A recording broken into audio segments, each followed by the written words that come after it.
Hello नमस्कार साथियों, आप सब लोग कैसे हैं। उम्मीद है आप सब लोग बहुत बढ़िया होंगे। और आप लोगों को मैं देख रहा हूँ कि बहुत बार आयत है, वर्ग है, समचतुर्भुज है, समांतर चतुर्भुज है, समलंब चतुर्भुज है। तो इन आकृतियों को समझने में आप लोगों को काफ़ी ज़्यादा समस्याएं होती हैं, क्योंकि आप लोग बहुत सारे अभ्यासों को हल कर रहे होते हैं। उनमें प्रत्यक्ष या अप्रत्यक्ष रूप से आप लोगों को इन सभी आकृतियों के बारे में जानकारी आ जाती है, इनसे संबंधित सवाल पूछा जाता है। और ये बातें आप लोगों को पता नहीं होती हैं, जिससे आप लोगों से सवाल भी नहीं बनता है। तो मैं तुम लोगों को ये सब चीज़ें समझाऊंगा। तो सबसे पहले समझते हैं कि चतुर्भुज क्या होता है। तो चतुर्भुज के अगर बारे में बताऊं, इसके आप नाम से स्पष्ट समझ सकते हैं। चतुर माने होता है इधर चार, और भुज का मतलब भुजाएं। तो आप ऐसा कह सकते हैं कि चतुर्भुज क्या है, चार भुजाओं से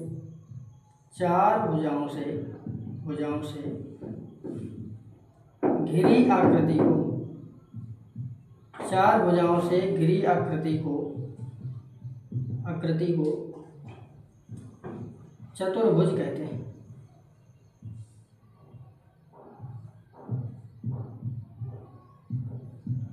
चार भुजाओं से घिरी हुई आकृति को हम क्या कहेंगे, चतुर्भुज कहते हैं। और आप लोगों को याद रखना है कि चार भुजाएं भी होनी चाहिए और साथ में घिरी हुई भी होनी चाहिए। ये एक भुजा हो गई, ये दूसरी भुजा हो गई, ये तीसरी भुजा है, ये चौथी भुजा है। इसको ए मान लेते हैं, ये बी है, ये सी है, ये डी है। और इसमें आप लोगों को याद रखना है कि चतुर्भुज में चार कोण होते हैं, और इन चारों अंतः कोणों का योग, 360 अंश होता है। अगर आप चतुर्भुज के चारों अंतः कोणों को जोड़ेंगे तो 360 मिलेगा। और मैं बता दूं, जो बाह्य कोण होते हैं, ये जो बाह्य कोण है,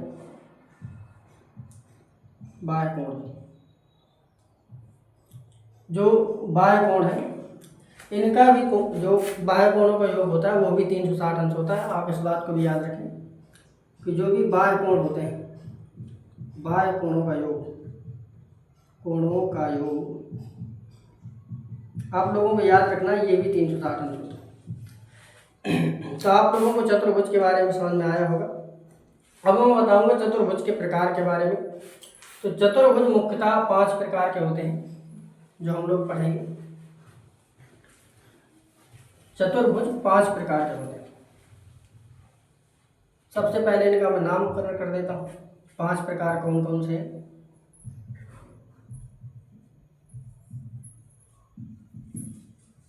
सबसे पहले मैं लिखूंगा वर्ग। दूसरे नंबर पर रहता है समचतुर्भुज।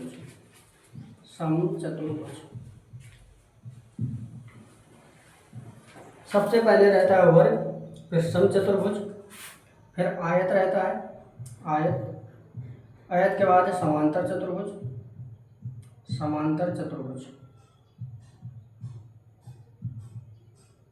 इसके बाद रहता है समलंब चतुर्भुज।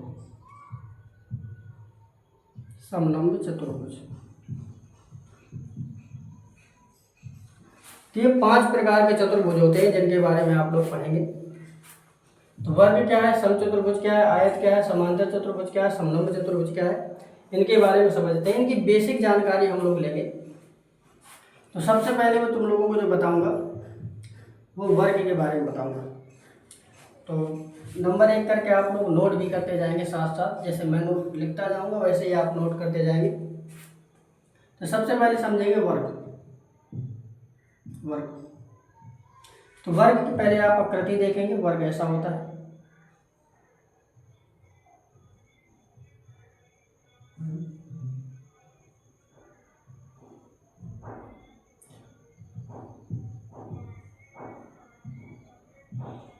ये वर्ग आकृति है। इसमें आप लोगों को कुछ बातें ध्यान देनी है। वर्ग की चारों भुजाएं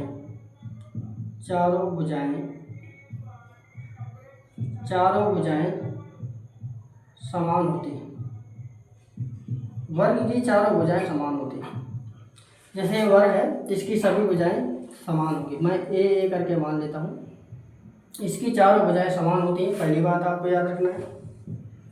दूसरी बात आपको याद रखना है कि वर्ग के दोनों विकर्ण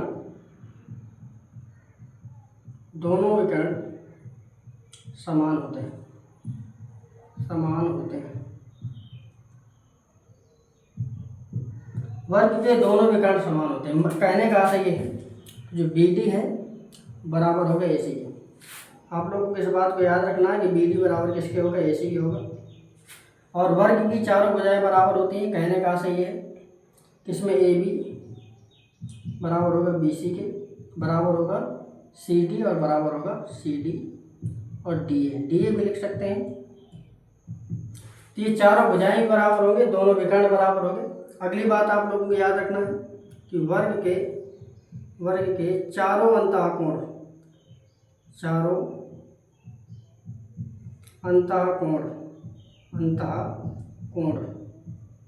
बराबर होते हैं।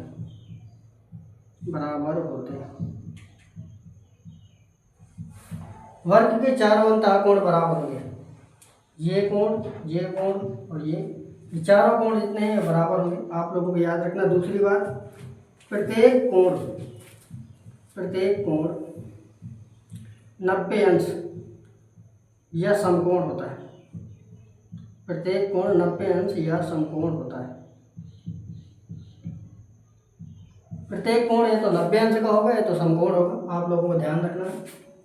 अर्थात हम ये कह सकते हैं कि जो कोण A है वो बराबर होगा कोण B, बराबर होगा कोण C और बराबर होगा कोण D, और यही बराबर होगा 90 अंश का। तो आप लोगों को ये सभी बातें याद रखनी है। ये वर्ग से संबंधित बातें हैं। अब इसके अलावा इससे संबंधित कुछ महत्वपूर्ण सूत्र हैं, उनको हम लोग समझेंगे एक एक करके। तो 4 पॉइंट आप लोगों को हमेशा याद रखना है वर्ग में कि चारों भुजाएं बराबर होंगी, दोनों विकर्ण बराबर होंगे, और इसके अलावा चारों कोण भी बराबर होंगे। प्रत्येक कोण 90 अंश का होगा। आप लोगों को ये बात समझ में आ गई होगी। अब मैं तुम लोगों को बताता हूँ इनसे संबंधित सूत्र, क्योंकि वर्ग से संबंधित सूत्र कई बार आप लोगों से पूछे जाएंगे। तो पहली बात तो आप लोगों को ये याद रखना है कि वर्ग का परिमाप क्या होता है। सबसे पहले हम चर्चा करेंगे वर्ग का परिमाप। वर्ग हो, आयत हो या और कोई आकृति हो, तो जो परिमाप होता है वो भुजाओं का योग होता है। परि माने होता है बाहरी और माप, तो बाहरी जो माप होता है उसी को बोलते हैं परिमाप। तो अगर इसकी 4 भुजाएं हैं, प्रत्येक भुजा A करके है, तो अगर चारों भुजाओं को जोड़ दूंगा तो आ जाएगा 4, ये इसका परिमाप हो जाएगा। और इसका मात्रक भी आप याद रख सकते हैं मीटर। तो 4A आ गया। अच्छा 4A है, ये A की जगह में भुजा भी लिख सकता हूँ। दूसरा सूत्र इसका क्या होगा, दूसरा होगा क्षेत्रफल का। वर्ग का क्षेत्रफल क्या होगा, तो वर्ग का क्षेत्रफल होता है भुजा स्क्वायर। इसी को मैं कह सकता हूँ A स्क्वायर। भुजा स्क्वायर इसी को कह सकता हूँ A स्क्वायर। और इसका मात्रक होता है वर्ग मीटर।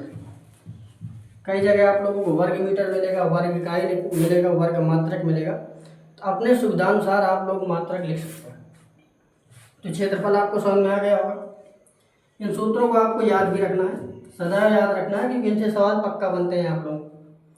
इसके अलावा आप लोगों को इसमें विकर्ण का सूत्र याद रखना है। विकर्ण क्या होगा, तो वर्ग का विकर्ण होता है √2 गुणे A, या इसी को कह सकते हैं √2 गुणे भुजा, और इसका मात्रक मीटर ही होता है। तो आप लोगों को परिमाप का सूत्र भी पता चल गया, क्षेत्रफल का पता चल गया, विकर्ण का पता चल गया। अच्छा कभी कभार क्या होता है कि इसमें से इसी आकृति में एक वृत्त बना दिया जाता है। अगर इसमें वृत्त बनाया जाएगा, मैं इसको थोड़ा अलग से समझा देता हूँ ताकि आप लोगों को बहुत अच्छी तरीके से क्लियर हो जाए। ये बातें आप समझ लिए होंगे। आप इसमें एक बात और याद रखें, जैसे हमारे पास ये वर्ग है, कोई ये वर्ग है, और इस वर्ग में इधर से मैं इसकी भुजा मैंने A मानी है, और इसका जो विकर्ण हो जाएगा √2A हो जाएगा, मैंने लिखा ही दिया इधर। अगर इसके किनारे किनारे इधर कोई ऐसा वृत्त बना दिया जाए ऐसे करके, तो बहुत बार आप लोगों से त्रिज्या पूछ लेता है तो आप याद रखेंगे कि अगर वर्ग के बाहर अगर कोई वृत्त है, उसको कह सकते हैं बाहर वृत्त की त्रिज्या।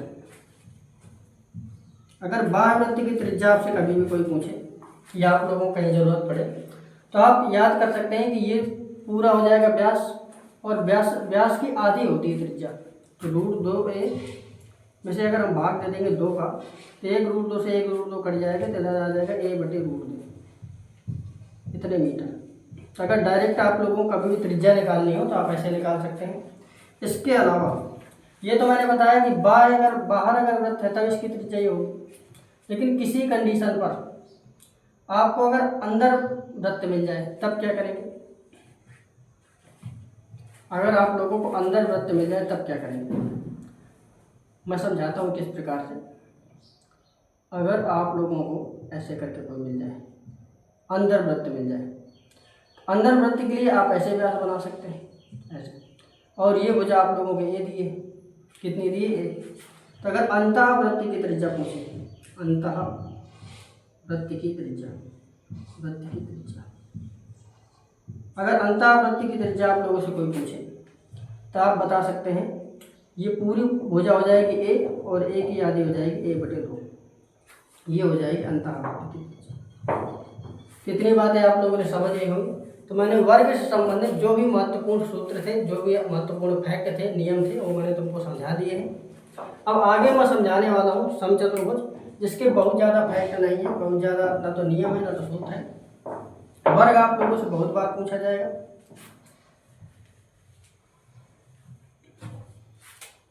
अगला है समचतुर्भुज।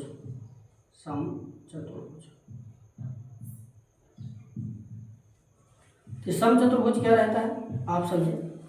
समचतुर्भुज में क्या रहता है कि ये जो वर्ग है ये थोड़ा सा टेढ़ा टाइप का रहता है, ऐसे कर सकते हैं, थोड़ा सा टेढ़ा टाइप का रहता है इसका, A B C और D थोड़ा सा टेढ़ा रहेगा। इसकी भी चारों भुजाएं समान रहती हैं, रहती हैं। और आप लोगों को ये भी याद रखना है जो विकर्ण है, पहले वाले विकर्ण को हम नाम में देंगे D1 और दूसरे वाले विकर्ण का नाम दे देंगे हम D2, क्योंकि इसकी बहुत ज़्यादा ज़रूरत पड़ती है। तो आप लोग समझ लें जो समचतुर्भुज होता है उसकी चारों भुजाएं बराबर होती हैं। इसके अलावा इसके जो विकर्ण है वो अलग अलग होते हैं, D1 D2 मैंने मान लिया है। अब आप इसमें कुछ बातें समझें। पहली बात याद रखना है कि इसमें क्या इसकी लिख सकते हैं, इसकी चारों भुजाएं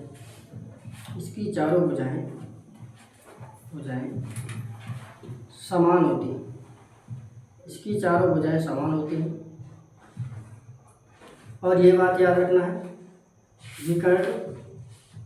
विकर्ण समान नहीं होते, विकर्ण समान नहीं होते, भुजाएं समान होती हैं।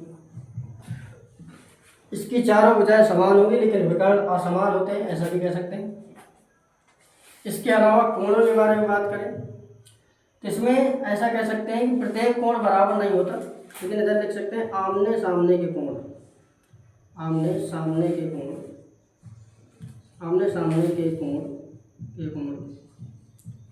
बराबर होते हैं। कहने का से है कि जो कोण A है वो बराबर होगा कोण C के, और कोण B है वो बराबर होगा कोण D के। ये वाला कोण इसके बराबर हो जाएगा, ये वाला कोण इसके बराबर हो जाएगा। तो इतनी बात आपको समझ में आ गई होगी कि कोण इसके आमने सामने के बराबर होते हैं। अब इसके अतिरिक्त मैं इससे संबंधित कुछ महत्वपूर्ण सूत्रों के बारे में बताऊंगा, तो समझ लेते हैं।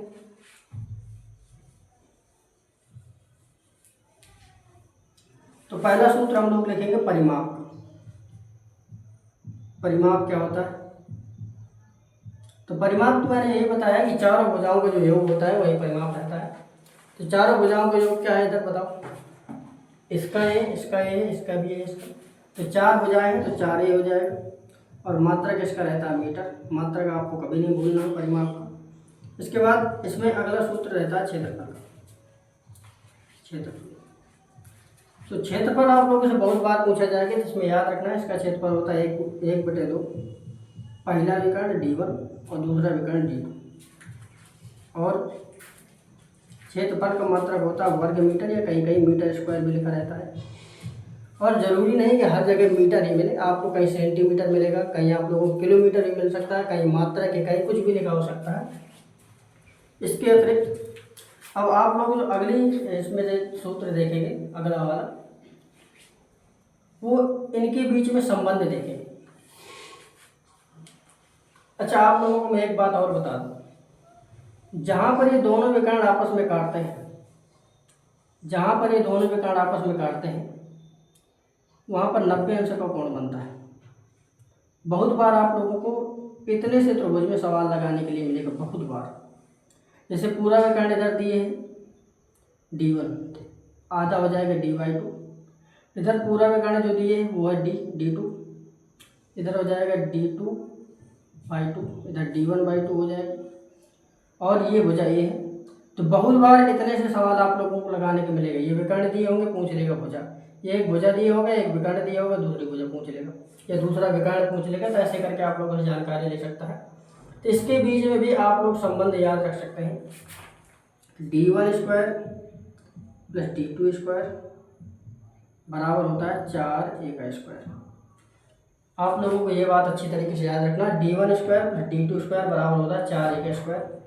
तो आप ये वाला संबंध भी आप याद रखेंगे। तो मैंने तुम लोगों को चतुर्भुज में आज वर्ग और समचतुर्भुज के बारे में बताया है, और नेक्स्ट वीडियो जो आएगी आप लोगों को आयत और समांतर चतुर्भुज के बारे में बताया जाएगा। ठीक है, धन्यवाद। इसको आप सही से देखें, सही से पढ़ें।